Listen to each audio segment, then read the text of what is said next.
శ్రీ గురుభ్యో నమః. తులారాశి జాతకులకి 2025 జూలై 11వ తేదీ శుక్రవారంతో ప్రారంభమై 20వ తేదీ ఆదివారంతో అంతమయ్యేటువంటి జూలై నెల రెండవ 10 రోజులలో ఫలితాలు, సూచనలు, సలహాలు క్లుప్తంగా 3 పాయింట్లలో తెలియజేయబోతున్నాను. ఇక ముందుగా ఒక చిన్న గమనిక. తులారాశికి రాజయోగ కారకుడు ఎవరో తెలుసా? శని గ్రహమే రాజయోగ కారకుడు. తులా లగ్నానికి కావచ్చు, తులా రాశికి కావచ్చు. సరే, ఏదైనా ఈ రాజయోగ కారకుడుగా ఉన్నటువంటి ఈ శని మహాదేవుడు, ఆయన ఎవరు? కర్మప్రభువు.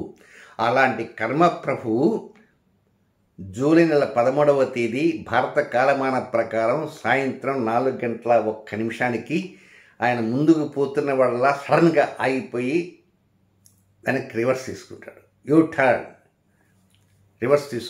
యూటర్న్ తీసుకుంటాడు. తీసుకొని వెనక్కి నడక ప్రారంభం చేస్తాడు, ముందుకు పోకుండా.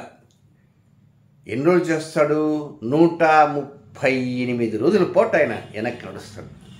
అంటే July, August, September, October, November, ఈ 2025 నవంబర్ 28వ తేదీ శుక్రవారం వేకుంజామున భారత కాలమాన ప్రకారం 4:16 వరకు ఆయన వెనక్కి నడుస్తూనే ఉంటాడు. ఏం పని పాట ఏం లేదా, ఆయన ఎందుకు నడుస్తున్నాడో మనం అనుకోవచ్చు. చాలా గొప్ప పనులు ఉంటాయి. కర్మప్రభు దీన్నే వక్రగమనము అంటారు, రెట్రోగ్రేడ్ మోషన్ అంటారు ఇంగ్లీష్లో. ఏదో మనం చెప్పడానికి రివర్స్లోకి వచ్చేసాను. రివర్స్ అంటే వెనక్కి. ఈ వక్రగమనంలో ఆయన ఏం చేస్తాడంటే, ప్రపంచంలో ఉన్నటువంటి ప్రతివాడి మెడ మీద తల ఉన్న ప్రతివాడి చిట్ట అక్కడ ఉంటుంది. ఫైల్ మొత్తం టోటల్గా ఉంటాయి. కొన్ని కోటాను కోట్ల జీబీ ఏమంట ఆ ఫైల్స్ అన్నీ అక్కడ ఉంటాయి. ఆయన వచ్చి కూర్చుంటాడు, హాయిగా మైసూర్ శాండ్ సబ్ వేసుకుంటాడు, రుద్దుకుంటాడు, అది వేసుకుంటాడు, మంచి డబల్ స్ట్రాంగ్ కాఫీ తాగుతాడు, ఇక కూర్చుంటాడు. 24/7 లెక్కలు వేస్తుంటాడు. చూసి ఎవడు పాపాలు చేశాడు, ఎవడు పుణ్యాలు చేశాడు, ఎవడు తప్పు పనులకు ప్రేరేపణ చేశాడు, ఎవరు తప్పు పనుల వైపు వెళ్ళారు, మొత్తం ఉంటుంది. దీనికి తోడు మనం కొన్ని చోట్ల వాట్సాప్ అవి డిలీట్ చేసుకుంటాం. మనం ఇక్కడ ఇన్ని డిలీట్ చేయడానికి అవకాశం లేదు. మొత్తం టోటల్ అక్కడ రికార్డ్ అయిపోయి ఉంటుంది అన్నమాట. కనుక ఆ ఫైల్స్ అన్నీ చూసుకుని అప్పుడు ఆయన దాని మీద ఆయన ఏం చేస్తారంటే, రివార్డు, అవార్డులు, సర్టిఫికెట్లు, పనిష్మెంట్స్, ప్రమోషన్స్, డిమోషన్స్, ఇంకా కొంతమందికి ఇది ఉరిశిక్షలు కూడా వేస్తుంటారు. వీడి అనవసరం, వీడి ప్రపంచంలో పనికిరాడు. రాగానే ఉరిశిక్షంగా అది ఎక్కడ పోతుంది? సుప్రీంకోర్టు జడ్జి గారు తగిలిపోతుంది అనమాట. ఇట్లా రకరకాలుగా అర్థం కావడం కోసం చెబుతున్నా. కనుక ఆ వక్ర గమనం అనేది అంత తీవ్రమైనది. కనుక మనం జాగ్రత్తగా ఉండాలి. మనం ఒక్కోసారి ఏం చేస్తామంటే, ఎగ్జామినేషన్ అప్పుడు ఇంకెంత ఒక అరగంట టైం ఉంటుంది. ఈ అరగంట టైంలో టకటక అటు ఇటో చూస్తుంటారు. కొంతమంది కాపీలు కూడా ప్రయత్నం చేస్తుంటారు. ఈ అరగంట లోపల అందినట్టుగా ఎవడన్నా ఉంటే టకటక రాసేస్తాం. ఆ పేపరు ఆ మాస్టర్ గారికి ఇచ్చేసిన తర్వాత ఇంకా మనం రాయడానికి ఏమి ఉండదు. కొంత పైరవీలు చేసేవారు ఉంటారు. ఇప్పుడు పైరవీలు గీరవీలు జాంతనే అలాంటిది ఇది. కనుక ఇప్పుడు మనం ఏమీ చేయడం లేదు. హరేం దాసు ఇంకా ప్రార్థనాపూర్వకం చేసుకోవటం. శనిదానం ఇస్తే సరిపోతుందా అండి? ఏంది శనిదానం ఇచ్చేది? నేను ఒక మాట సూటిగా స్పష్టంగా అడుగుతున్నాను. మీరేమో తప్పు పనులు చేసి శని నెత్తిన పెట్టుకుని అనుకుందాం, అయ్యా ఓ శని మహాదేవా, నేను ఇవన్నీ కూడా మొయ్యలేకపోతున్నాను, నా బదులు నా శనిని నువ్వు మొయ్యని ఒక సద్బ్రాహ్మడికి ఏదో 500 రూపాయలు డబ్బులు ఇచ్చి ఆ మూట ఇస్తారా? ఇది ఎంత పాపం అండి. మరి వాళ్ళు తీసుకుంటున్నారు కదండి. తీసుకుంటారు. పొట్ట జరక్క తీసుకునేవాళ్ళు కొంతమంది ఉన్నారు. వాళ్ళు తీసుకునే అవతల దానికి ఏదో ప్రాయశ్చిత్తాలు చేసుకోవాలి, తప్పదు.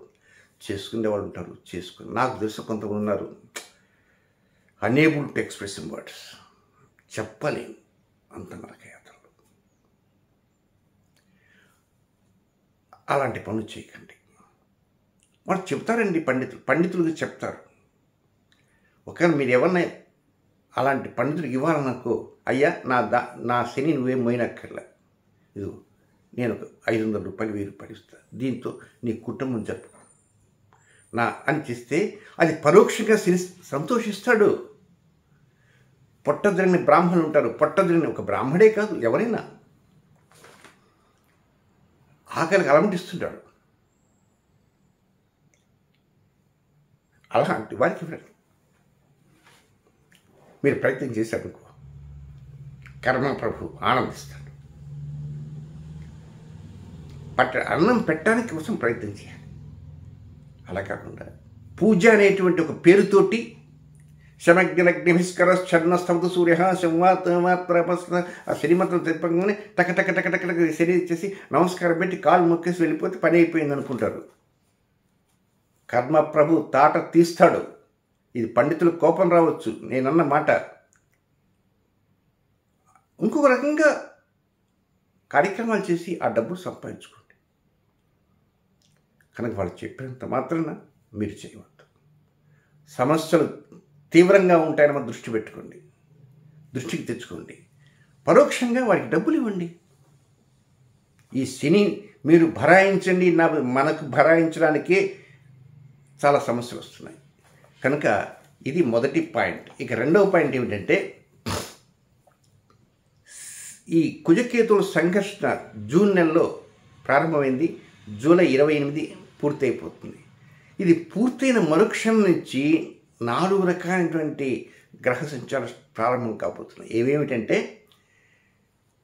జూలై 25 నుంచి ఈ కుజుడికి శనితో డైరెక్ట్గా 180 degrees తోటి ఫేస్ టు ఫేస్ ముఖాముఖి సమసప్తక స్థితి అంటారు జ్యోతిష్ శాస్త్రంలో.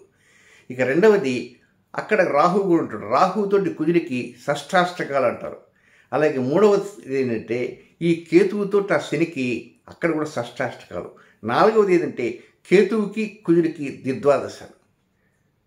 ఒక కుజకేతువుకే పిశాచయోగానికే ఇట్లా ఉంటే 4 సంఘర్షణ ఎలా ఉంటుంది? ఇది రెండవ పాయింట్ గుర్తుంచుకోవాల్సింది. ఇక మూడవది, ఈ కుజకేతు సంఘర్షణ కరెక్ట్గా జరుగుతుంది. దీంట్లో పిన్ పాయింట్ చివరి ఒకే డిగ్రీకి వచ్చేస్తారు. 22, 23, 24 తక్కువ ఒకే డిగ్రీలకు వస్తారు. కనుక ఆ రోజున లోక కళ్యాణం కోసం ప్రత్యేకంగా కొంతమంది నిష్ఠాతన పండితులతో మొత్తం టోటల్గా డబ్బు ఎంతైనా సరే ఆ డబ్బు నేనే భరాయించుకొని ఆ కార్యక్రమం చేసేసి అందరూ కూడా ఈ లైవ్లో చూస్తుండండి, మీ గోత్రామాలు మీరు చదువుకోండి అని చెప్పాలని నిర్ణయించాను. ఈ లోపల ఆ తల్లి ఆ భగవతి ఇచ్చినటువంటి అనుజ్ఞ మేరకు నాకు ఏమని చెప్పింది, ఆయన గార్గేయ సిద్ధాంతి నీ కోరిక బాగుంది కానీ ఈ జూలైలో చేయొద్దు. ఈ జూలైలో ఈ కార్యక్రమం పోయిన తర్వాత 4 సంఘర్షణలు వస్తున్నాయి కదా, కనుక ఈ 4 సంఘర్షణల కోసం ప్రత్యేక లోక కళ్యాణం కోసం చెయ్యి. అది 4 రోజులు లేట్ అయినా ఆగస్టులోనే ఎప్పుడో స్థిమితంగా నీ బుర్రకి పదులు పెట్టు. ఏ రోజు చేయాలో గణితం వేసుకుని ఆ రోజు చేయను ఆయన అని చెప్పింది. ఇది పాయింట్ నెంబర్ 3. పాయింట్ నెంబర్ 4 అదేమిటంటే, రాజమండ్రిలో ఒక్కరోజు నేను అపాయింట్మెంట్స్ ఇస్తాను ఆగస్టు నెలలో. అలాగే ఒరిస్సా స్టేట్ భువనేశ్వర్లో ఒక్కరోజు ఇస్తాను. నెక్స్ట్ ఢిల్లీలో ఒక్కరోజు ఇస్తాను. కనుక వరుసగా 3 వరుసగా ఉండదు. ఒకరోజు కాగానే హైదరాబాద్ వస్తాను, తర్వాత 1 వీక్ భువనేశ్వర్ వెళ్తాను, మళ్ళీ వస్తాను. ఫ్లైట్స్ ఉన్నాయి కాబట్టి ఉదయం పోయి మళ్ళీ రాత్రికి రావచ్చు. కనుక అవకాశం ఉన్నవారు, అపాయింట్మెంట్ కావాల్సిన వారు 9348632385 నెంబర్కి కాల్ చేయండి. ఇప్పటికే దాదాపుగా 8 నిమిషాల పాటు సరిపోయింది గమనికలతో. ఇక పాయింట్లోకి వచ్చేద్దాం.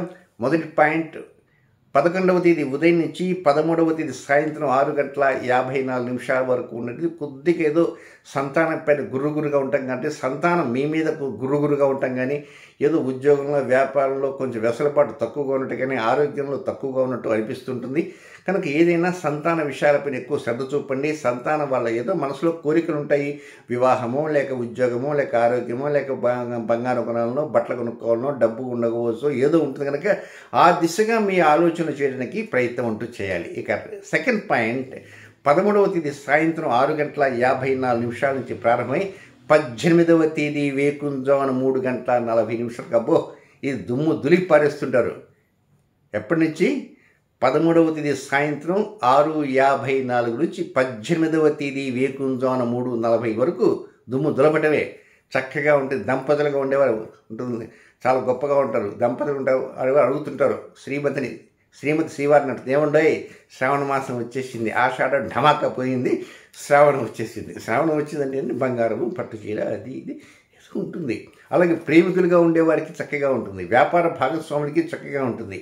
ఇక మిగిలిన వారికి వివాహం కానటువంటి వారికి కూడా కొంత అలాగా ఉంటుంది. అంటే వివాహమైనా వివాహం కాకపోయినా ఎవరికైనా అనుకూలంగా ఉంటుంది. లోపల అంతరాత్మ ఏదో ప్రభవిస్తుంటుంది, మన మీద విజయం సాధించగలుగుతాం అని. అలాగే చిన్నపాటి అనారోగ్య సమస్యలు ఉన్నా కూడా డాక్టర్లు ఇచ్చినటువంటి ఏదో గుళికలు కావచ్చు, ఇంజెక్షన్స్ కావచ్చు, ఏదో వారిస్తే ప్రిస్క్రిప్షన్ వల్ల కొంతవరకు మెరుగైనటువంటి ఫలితాలు కనబడుతుంటాయి. మనం ఏదైనా కుండ బద్దలు కొట్టినట్టుగా మాట్లాడగలం, లేకపోతే ఎవరిపైన దండయాత్ర చేసి విజయం సాధించగలిగినటువంటి ఘాటి ధీమా కూడా వచ్చేస్తుంటుంది. సో 14, 15, 16, 17 4 రోజులు చక్కగా గడిచిపోతుంది. ఎక్కడ ఎలాంటి లోటు లేకుండా ముందుకు వెళ్ళడానికి అవకాశాలు వస్తాయి. ఏదైనా సరే డెవలప్మెంట్స్కి పునాదురాలు పడ్డట్టుగా అనిపిస్తుంటుంది. నెక్స్ట్ ఇక 3వ పాయింట్, 18వ తేదీ వేకుంజాన 3:40 ప్రారంభమై 20వ తేదీ అర్ధరాత్రి వరకు ఉండే సమయం ఇది అష్టమచంద్ర దోష సమయం అంటారు. ఇది ఎందుకు పనికిరాని సమయము. అష్టమచంద్ర దోష సమయం అంటే అన్ఫేవరబుల్ టైం. ఈ టైంలో కొత్త కార్యక్రమాలు ప్రారంభం చేయకూడదు. కారు డ్రైవింగ్లో జాగ్రత్తగా ఉండాలి. అంటే పనులు మానుకోనని చెప్పటంలే, పనులు చేసుకోవచ్చు కానీ జాగ్రత్తలు అవసరం. కిచెన్లో పనిచేసిన వాళ్ళు కొంచెం గ్యాస్ వెలిగించేది, హలో పిన్ని ఎలా ఉన్నావు అంటారు, పోయినాక ఫోన్ మాట్లాడదు, ఇది అయిపోతుంది. అలాగే కొంచెం ఫ్రిడ్జ్లో కావచ్చు, ఎలక్ట్రికల్ వర్క్స్లో కావచ్చు, ఏమైనా చిన్నపాటి లోపాలు ఉంటే, అలాగే గీజర్లో సమస్యలు కావచ్చు, హాట్ వాటర్ ఒక్కోసారి షాక్ పుట్టి ఉంటాయి కనుక ఏవైనా అలా రిపేర్స్ ఉంటే తప్పకుండా చేయించుకోవడానికి ప్రయత్నం చేయండి.